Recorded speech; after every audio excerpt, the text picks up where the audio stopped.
Dans l'émission Archives secrètes diffusée ce 12 mai sur France 3, Catherine Ferry s'est épanchée sur son histoire d'amour avec Daniel Balavoine, dont elle a partagé la vie de 1974 à 1977. Et apparemment, la participation très réussie de la chanteuse à l'Eurovision 1976 n'est pas pour rien dans leur rupture. Eurovision, 1976. Catherine Ferry interprète sa chanson 1, 2, 3. Elle ne remporte pas le concours, mais finit sa prestation sous les clameurs du public et accède tout de même à la deuxième place. À la suite de cette performance exceptionnelle, la notoriété de la chanteuse explose.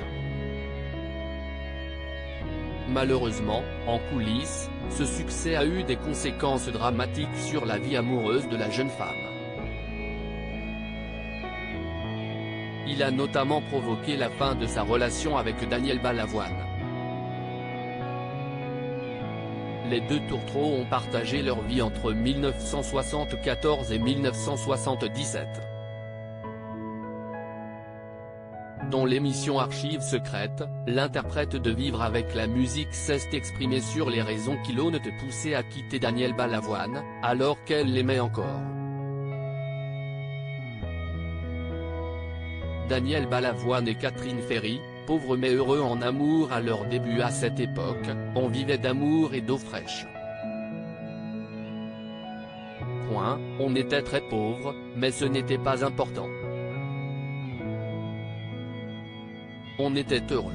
On habitait au 6e étage sans ascenseur, on voyait le dôme de chez nous, et le palais des sports, et il me disait, Daniel Balavoine, note de la rédaction, un jour, tu vois, je passerai là, s'est d'abord souvenu Catherine Ferry.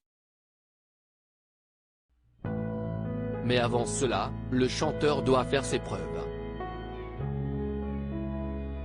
À l'époque, le succès n'est pas encore au rendez-vous. Tous ces titres passent inaperçus. Léo Missire, son producteur et directeur artistique, lui enjoint de collaborer au lancement de la carrière de Catherine Ferry, et notamment de l'aider à préparer la prestation qu'elle effectuera à l'Eurovision. Un défi un peu dur à relever pour l'ambitieux chanteur. Catherine Ferry à propos de Balavoine, j'allais en tournée, et il ne voulait pas venir lors du concours de 1976, Catherine Ferry termine à la 2e place de la compétition parmi les 18 pays représentés. Daniel Balavoine, présent dans les chœurs lors de la compétition, mais pas au devant de la scène comme il l'aurait souhaité, vit très mal ce succès. L'interprète de Bonjour s'est souvenu de leur retour à Paris, on avait fait une fête chez mes parents. C'était bien, ce sont des beaux souvenirs. Sauf que suite à ce succès, elle est invitée partout. L'ambiance s'effrite alors progressivement dans le couple. Ça n'arrête pas. Une télé en Allemagne, une télé en Belgique, une télé en Hollande, raconte la chanteuse.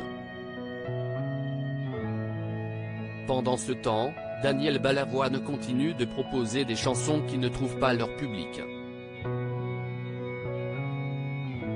Il était là, à trouver des textes exceptionnels, et ça ne prenait pas. Je pense que c'était dur pour lui.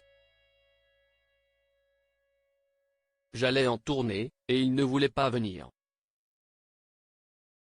Et si est un peu l'erreur qu'il a faite, de ne pas venir un peu plus me voir. À un moment donné, j'en ai eu marre, voilà, a tout simplement conclu Catherine Ferry. Avant de préciser que cette décision lui avait tout de même beaucoup coûté, ça a été très dur, parce que je l'ai quitté, mais je l'aimais. Article écrit en collaboration avec 6 médias à lire aussi. Patrick Jouvet revient sur les caprices de son choriste Daniel Balavoine, il me disait que je chantais de la M.